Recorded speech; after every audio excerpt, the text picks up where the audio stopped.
Nos vamos a ir rápidamente a Córdoba, República Argentina. Allí está Claudio Fantini. ¿Cómo estás, Claudio? Te saludo. Buen mediodía. ¿Qué tal? Un gusto saludarte, Nicolás. ¿Qué tema el de la expropiación de Vicentín? Hubo movilizaciones en contra, hoy va a haber a favor. ¿En qué posición queda parado el gobierno de Fernández, que además quiere extender la cuarentena porque el coronavirus se lo está comiendo a la Argentina? ¿Cómo estás? Contanos, a ver.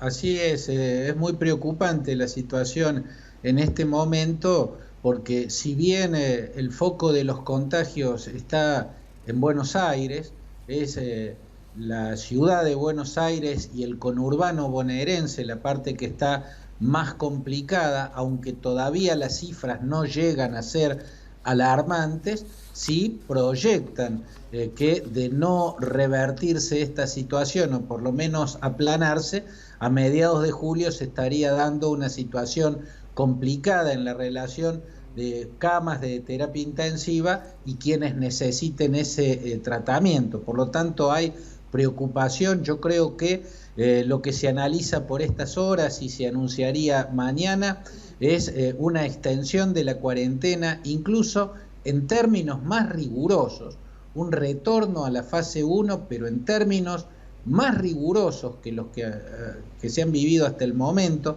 Estamos siempre hablando de la ciudad de Buenos Aires y del conurbano bonaerense, el AMBA que le llaman. El resto del país tiene una situación diferente. En Córdoba el crecimiento es muy lento, está todo de momento bastante bajo control, aunque las cifras vienen aumentando en los últimos días. Chaco es la provincia que está más comprometida luego de el AMBA, luego de la capital de la Argentina y las ciudades que la rodean y que conforman el Gran Buenos Aires, ¿no? Más allá de eso, mañana creo yo que al presidente Alberto Fernández no le queda más alternativa que anunciar lo que ya muchos no quieren escuchar, que es un retorno a la fase 1, una nueva prolongación de la cuarentena, y que incluso tendría que ser en términos bastante más estrictos, ¿no? Ya hay un agotamiento en la sociedad argentina sobre la cuarentena.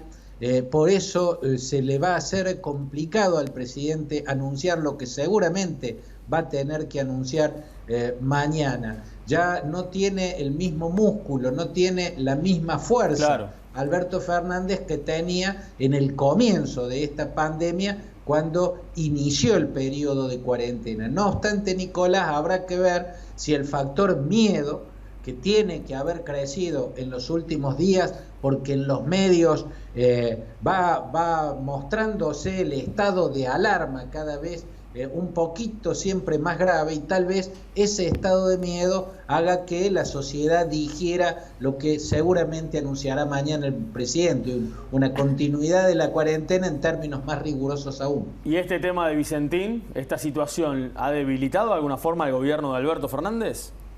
Yo creo, Nicolás, que necesariamente lo tiene que haber debilitado, ¿no? Debilitado por ambos lados, debilitado en cuanto a el apoyo que tiene del kirchnerismo, que es uno de los sectores más fuertes, más significativos en términos numéricos dentro de la coalición gobernante, porque de hecho el peronismo gobernante es una coalición que incluso integra el agua y el aceite, porque hay un peronismo que es anti-kirchnerista y que está conviviendo con el peronismo kirchnerista. Yo creo que las marchas y contramarchas que está dando Alberto Fernández en el tema Vicentín lo debilitan en todas las direcciones, porque el kirchnerismo, que se entusiasmó con él cuando anunció la expropiación, luego se desentusiasmó con él cuando anunció que iba a tomar la propuesta alternativa, la que le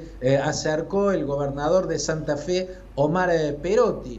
Mientras que en el terreno del peronismo no kirchnerista e incluso anti-kirchnerista, y más allá del peronismo, donde hubo mucha gente de centro que lo votó a él porque Cristina había dado un paso al costado y porque no quería saber nada con un nuevo gobierno de Macri, en esos sectores también se está debilitando, porque en definitiva el paso hacia la expropiación responde a es una típica idea del kirchnerismo que se percibe como muy copiada de la que hizo Hugo Chávez allá por el 2010, cuando expropió la empresa agroisleña, que era la principal proveedora de insumos para la producción agropecuaria, la convirtió en agropatria y proclamó la soberanía alimentaria, el mismo término que está usando el gobierno para justificar su política en Vicentín. Bueno, todos saben cómo terminó la historia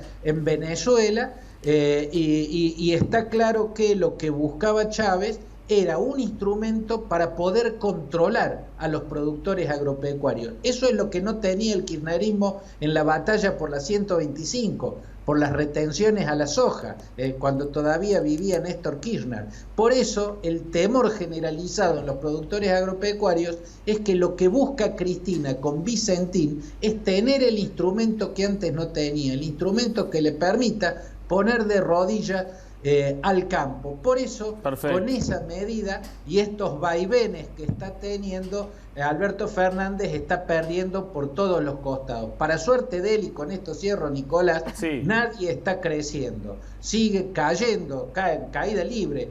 Mauricio Macri, ahora con las revelaciones del espionaje que hacía su gobierno, y sigue declinando la imagen de Cristina, y esas declinaciones son las que todavía mantienen la imagen del presidente Alberto Fernández.